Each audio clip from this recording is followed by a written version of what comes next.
Lisa Hartley is the sweetest and quirkiest 10th grader that I have ever met, yet her resilience, perseverance, and will is unmatched. In athletics, we think of those words coupled with tough practices or games, but people like Lisa and her family really embody the true depth and significance of what words like perseverance, determination, and resilience mean in ways that athletics cannot always teach us. When I met Lisa last year, her mother had brought a hulking scrapbook filled with memories, accomplishments, and mementos from throughout Lisa's life to our first initial meeting. Sitting at the conference room table with Coach Graves, the leadership team made up of 3 of my teammates and myself flipped through the book looking at all the things that Lisa had been involved with before her diagnosis. Her mother spoke of a young, outgoing girl who was living life to its fullest before she was diagnosed with bulky Hodgkin's lymphoma. Lisa was very quiet and withdrawn during our first interaction together. My first impression of what I thought to be a reserved and timid teenage girl could not have been further from reality. During Lisa's treatment process, I spoke with her mother multiple times a week about her daughter and her attitude towards her illness and treatment.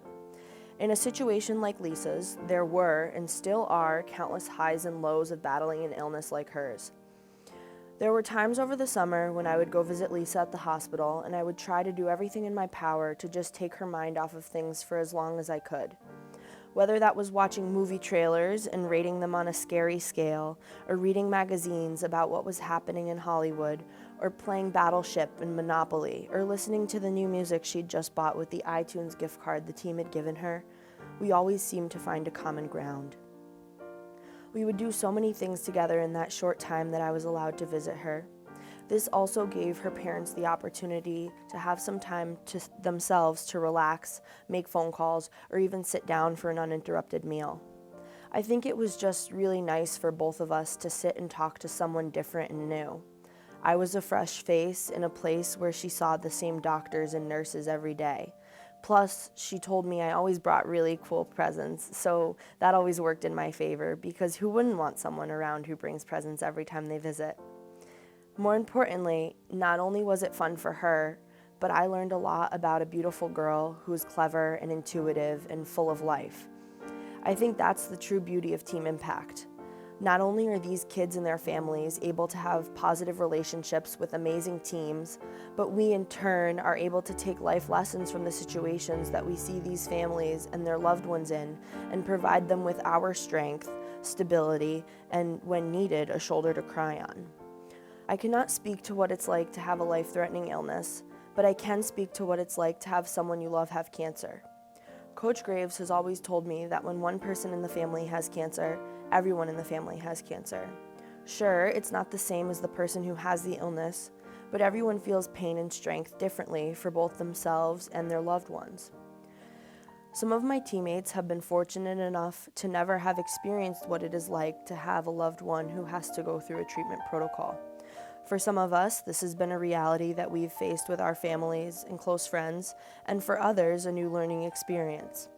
Having Lisa as a member of our team has undoubtedly impacted my teammates, coaching staff, and myself just as much as it has had the reciprocal effect on Lisa and her family.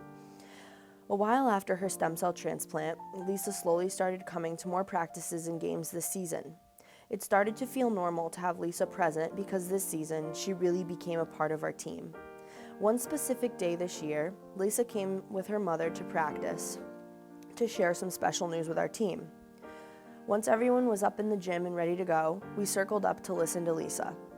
She told us that her doctor had just called to inform her that day that she was officially cancer-free. A nice big cheer and some clapping and dancing ensued, but when she looked up, she gave me the biggest smile I have yet to see her give, and I glanced over to her mother, who gave me a tearful smile and a wink. I looked at my teammates' faces and saw their realization of what a tremendous feat this really was for this young girl who stood before us. Our program is so fortunate to not only have been paired with Lisa, but to have been welcomed and allowed this opportunity to bring in this young girl and make her a true member of the Springfield College women's basketball team.